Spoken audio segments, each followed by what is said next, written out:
Leonardo, muy buenos días. Un saludo muy especial para usted, para todo su equipo de trabajo y para toda la audiencia. Presidente, está en Panamá con motivo del foro que realiza el CAF en nuestro país y con motivo del desarrollo que se da a partir de esto. Quiero preguntarle en este momento qué le dice hoy América Latina al mundo desde un foro como este, como el del CAF. ¿Es un mensaje de optimismo, es un mensaje de advertencia, es un mensaje de urgencia? ¿Cómo se puede interpretar? Creo que es un mensaje de optimismo y creo que es un mensaje también de que seguimos los latinoamericanos construyendo nuestro camino para el desarrollo regional. Mire, hay cosas tan elementales como esta. América Latina tiene se hace el porcentaje más bajo de comercio intrarregional. Y necesitamos que América Latina aumente mucho más el comercio entre nuestros países. Por eso ese tiene que ser uno de los temas centrales de esta conferencia. Segundo, que también honremos el compromiso de seguir enarbolando la Carta Democrática Interamericana para rechazar las dictaduras y para promover la democracia como el ambiente ideal para tener un buen clima de inversión y la prosperidad de la sociedad. Y tercero, que también fortalezcamos la coordinación en materia de seguridad para enfrentar las amenazas comunes que tenemos, donde por supuesto está el narcotráfico, el terrorismo, y quizás le diría una cuarta, que pensemos en una región donde el bono demográfico lo vinculemos con las oportunidades que nos están trayendo las nuevas tecnologías como la inteligencia artificial, para que América Latina sea ganadora de todo esto. Pero más allá de lo que le acabo de mencionar, creo también que el hecho de hacer esta conferencia tan importante en Panamá, un país que sigue siendo un hub importante, un hub de servicios, un país que defiende y cree en la democracia, un país que ha venido dando pasos fundamentales para integrarse con el mundo y que además sigue siendo un referente en todas las materias posibles, desde infraestructura hasta medio ambiente, pues creo que lleva a que esta conferencia tenga lugar en uno de los países más importantes hoy de América Latina. Presidente, usted ha señalado en diferentes oportunidades que Latinoamérica, que la región no puede seguir exportando problemas. Y con este tema yo le pregunto, ¿cuál hoy es el principal problema que América Latina todavía no ha querido enfrentar con seriedad? No, yo creo que, a ver, ha hecho mucho daño toda esa connivencia del Foro de Sao Paulo con el crimen organizado y con la delincuencia, porque cuando se empiezan a hacer esos acuerdos non santos por debajo de la mesa con el crimen, como fue el caso de Ecuador o el caso de los Kirchner o el caso también de Evo Morales, etcétera, etcétera, pues empiezan a generar condiciones para que el narcotráfico empiece a convertirse cada vez más en una amenaza transnacional. Entonces, yo creo que ahí tenemos un elemento pues de lucha en materia de seguridad en el cual tenemos que coordinarnos.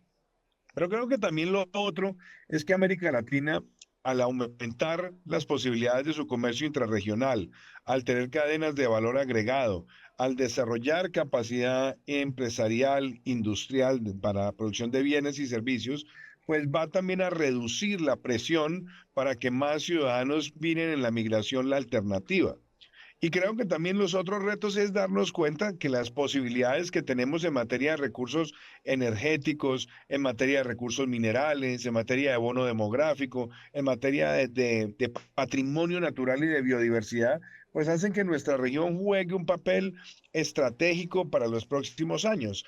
Y creo que los latinoamericanos tenemos también que asumir ese gran reto. Y yo también quiero decirle una cosa. Hoy básicamente la política de América Latina se divide entre demócratas y autócratas.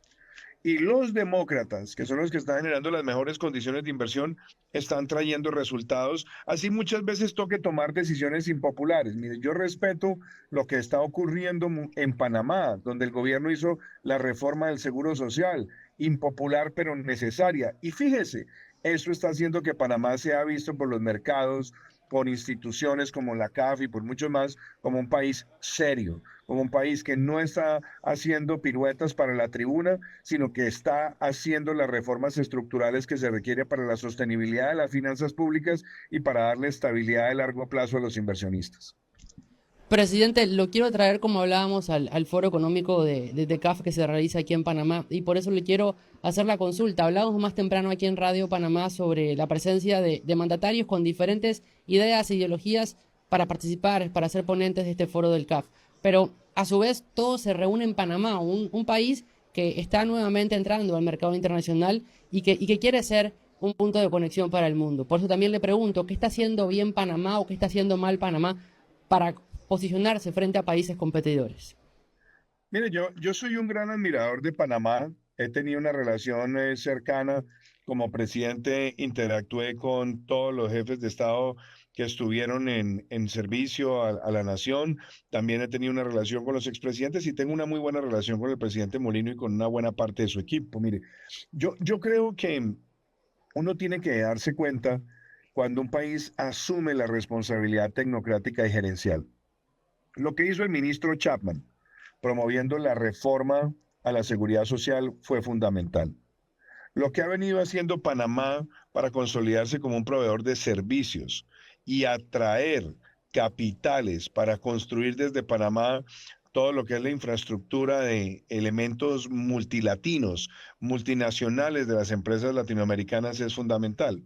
Pero yo también, y lo puedo decir con total conocimiento, creo que Panamá, al ser un país que es carbono negativo, es decir, un país que no tiene hoy una huella negativa, no, o positiva, perdón, de emisiones y que por el contrario las está eliminando por su capital natural, pues es un país que puede también jugar a grandes equilibrios. Mire, hoy el mundo necesita de la minería para hacer toda la transición energética. Y Panamá tiene una mina que lleva paralizada ya varios años, en mi opinión, haciendo un buen trabajo con las comunidades, teniendo una buena capacidad redistributiva de las regalías. Es urgente que Panamá restablezca esa capacidad minera que puede llegar a ser casi 5 puntos del PIB y que son fundamentales para su crecimiento. Y eso no es obstáculo con que Panamá siga siendo también un país que tiene una gran legitimidad ambiental y una gran legitimidad en la provisión de bienes y servicios. Creo también que el desarrollo del interior, el desarrollo agroproductivo, donde hoy vemos empresas colombianas que están yendo a desarrollar inversiones en el agro, por la productividad por hectárea, por la capacidad de la tierra, hace también que esa conexión con el interior sea fundamental y yo celebro ese gran proyecto de infraestructura que sería poder tener ese tren que una a la ciudad de Panamá con el interior, que permita que el turismo se conecte con el interior y que permita desarrollar esa capacidad que la tierra productiva de Panamá también ofrece. Soy un admirador de Panamá y creo que esas son las conversaciones que hay que tener donde la banca de desarrollo como la CAF, como el BID, el Banco Mundial y otros tienen que jugar un papel para ayudar y para atraer a los inversionistas de manera voraz en el buen sentido de la palabra. Presidente, Panamá ha sido señalado en varias oportunidades desde que inició el gobierno de Donald Trump en Estados Unidos por el Canal de Panamá. Ahora Panamá también ha tenido su opinión respecto al tema de Venezuela y la situación como se está manejando. A su vez, las declaraciones de Trump en torno al tema de Groenlandia. ¿Cómo analiza el expresidente Iván Duque a Estados Unidos, a Donald Trump y obviamente la posición que tienen países como Panamá, Colombia y la región en torno a cómo se están manejando esos temas? Lo que se hizo en Venezuela para capturar a Nicolás Maduro y llevarlo ante la justicia fue legal, valiente y un verdadero gesto de solidaridad con América Latina, porque Nicolás Maduro no solamente era el equivalente de un Milosevic en nuestra región, de un criminal de lesa humanidad y un violador sistemático de los derechos humanos, sino que también era una cabeza fundamental en una estructura criminal que venía haciéndole daño a varios países y que venía utilizando el territorio de Venezuela como una especie de santuario para que grupos como las disidencias de las FARC, el ELN y otros operaran desde allí en detrimento de la seguridad de otros países.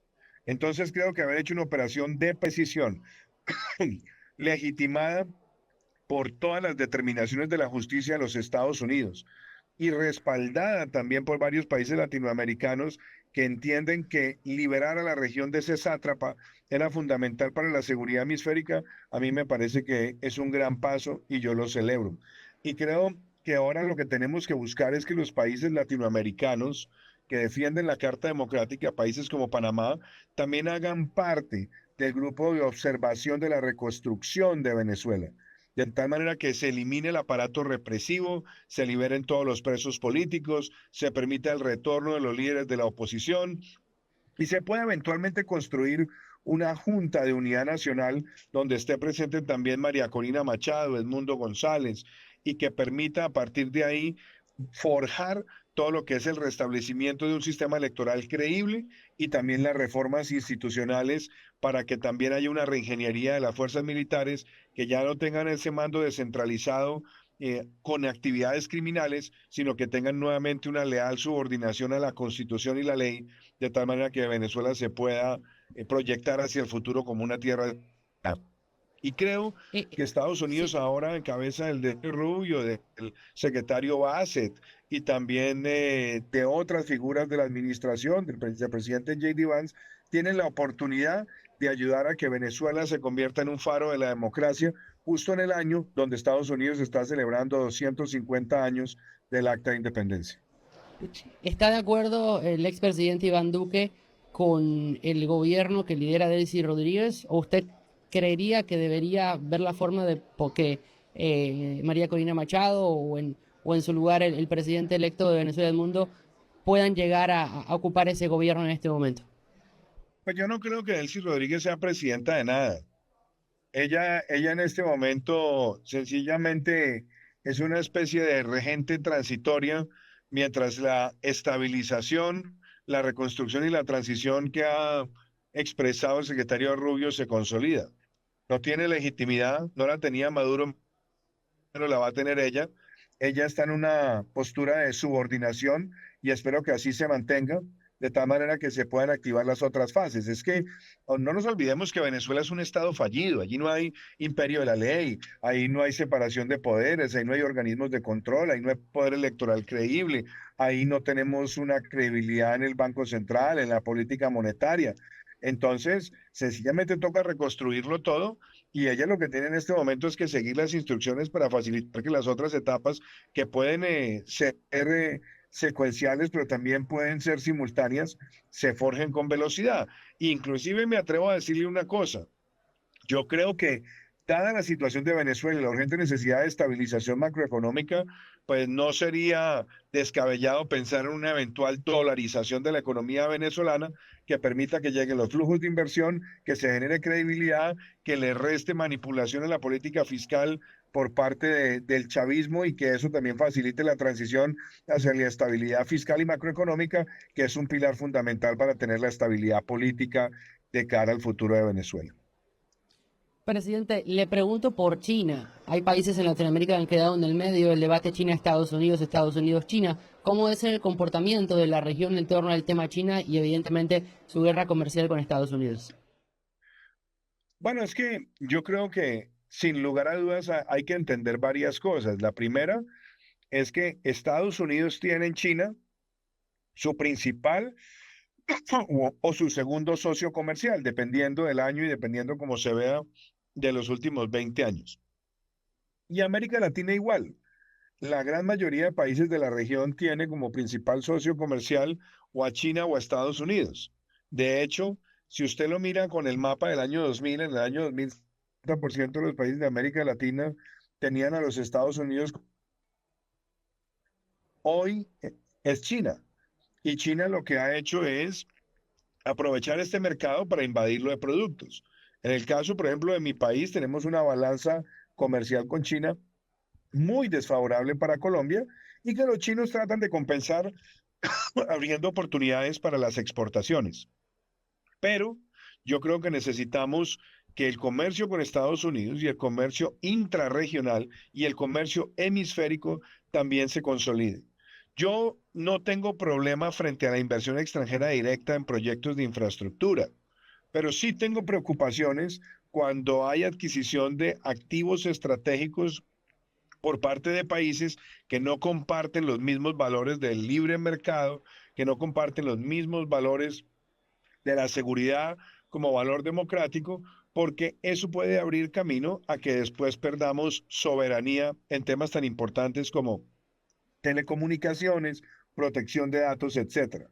Y yo creo que son materias que se pueden ir afinando, pero América Latina tiene que seguir consolidando su economía, su comercio y poder tener un crecimiento que permita expandir la clase media. Y eso requiere que América Latina tenga una comunicación y un comercio vibrante con las dos principales economías del mundo, que son Estados Unidos y China. Hablando de América Latina, lo llevo a su país, Colombia, a semanas de las elecciones, con un presidente Petro que está complicado, que tenía un gobierno complicado, está aquí hoy en Panamá para el Foro Económico del CAF.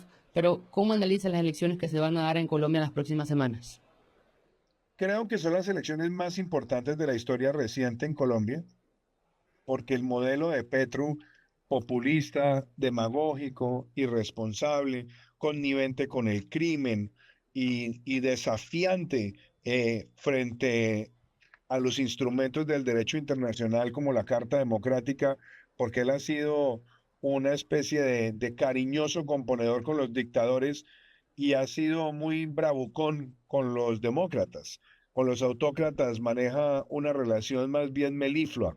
Entonces, creo que se requiere ahora consolidar unas mayorías que permitan que Colombia recupere su democracia, su política fiscal, la política de seguridad, la política exterior, y que volvamos a tener gobiernos con responsabilidad gerencial y tecnocrática al servicio de la gente. No esa diletancia verbal desaforada que lo único que ha traído es la ilusión para una gente cuando en realidad lo que se está forjando es hambre para mañana. Mire, vamos a ver el final del gobierno Petro con el mayor déficit fiscal de nuestra historia reciente, con la mayor concentración de deuda como porcentaje del y con una destrucción de sectores como el de la salud y el aparato fiscal que pueden poner en riesgo no solamente las finanzas de nuestra nación. Y todo esto lo mimetizan y lo esconden en unos discursos vacíos, pero llenos de vibrato que sin duda a unos sectores de la población la pueden engañar. Pero Colombia está reaccionando, va a reaccionar y va a derrotar este modelo desastroso del populismo petrista. A propósito de Colombia y de la región, presidente, usted enfrentó en su momento protestas masivas, viendo lo que pasó en Chile, Perú, Ecuador, Colombia y obviamente lo que pasó en Panamá en el 2023 con el tema de la mina y la minería. ¿Los gobiernos subestimaron la rabia social o la leyeron solo como un simple desorden público? No, es que yo creo que, las cosas hay que llamarlas por su nombre, porque, mire, el mal llamado estallido social de Chile, sin lugar a dudas, tenía algunas expresiones genuinas de la gente, de molestias, de rabias, pero yo pregunto una cosa, ¿estaba mejor Chile en ese momento de lo que está hoy? En términos de crecimiento, en términos de expansión de la clase media, en términos de inserción con la economía internacional. Hemos visto un crecimiento mediocre, paupérrimo en Chile durante el gobierno Boric y hemos visto inclusive que se aumentó mucho más el costo de vida que lo que se hizo sencillamente cumpliendo una norma responsable en el transporte público, que fue lo que desató el mal llamado estallido social. Y todos los que en los países, digamos, con algunas excepciones, como es el caso de Panamá, todos los que participaron en esa actitud de piromanía en nuestros países que después llegaron al gobierno, todos están en el gobierno.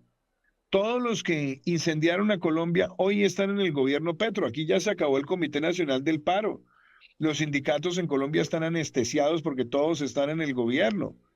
Los famosos sindicatos de maestros están todos en el gobierno recibiendo toda suerte de prebendas.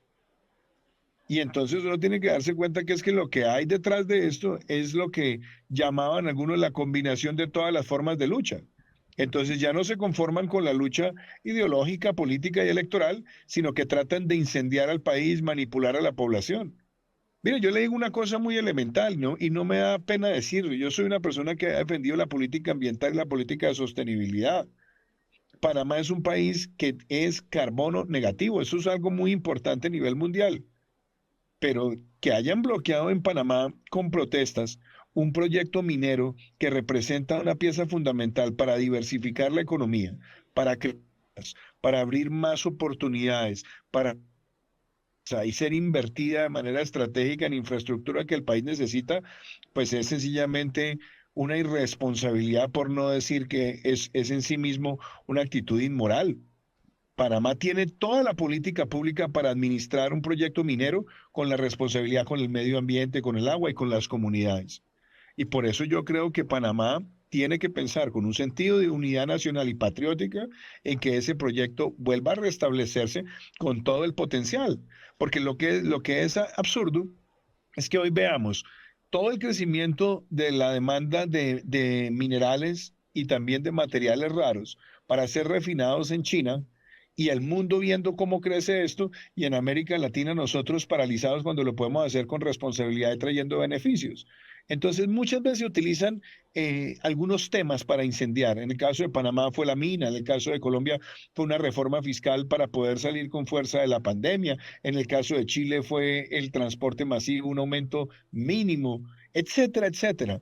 Y tenemos que darnos cuenta que detrás de eso, si bien hay gente que cae incauta porque tiene sentimientos de rechazo hacia muchos factores de la sociedad, lo cierto es que hay unos pirómanos que son los que inducen esos comportamientos que lo que buscan es desestabilizar nuestras democracias a través de esas actitudes. Y a esas personas hay que desenmascararlas, hay que combatirlas y hay que derrotarlas.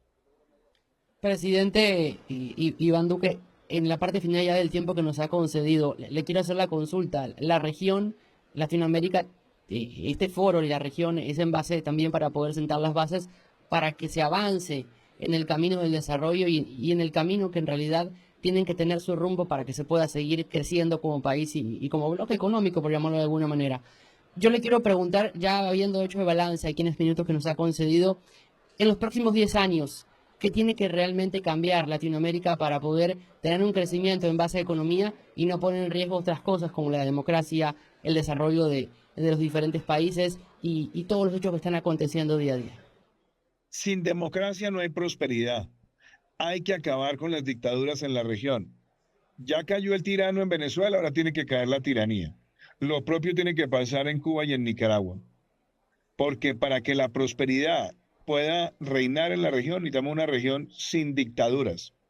Dos, podamos entender que no hay camino para la prosperidad sin economía de mercado, pero esa economía de mercado necesita, tercero, una política social sostenible, focalizada, que permita cerrar las brechas y dar oportunidades.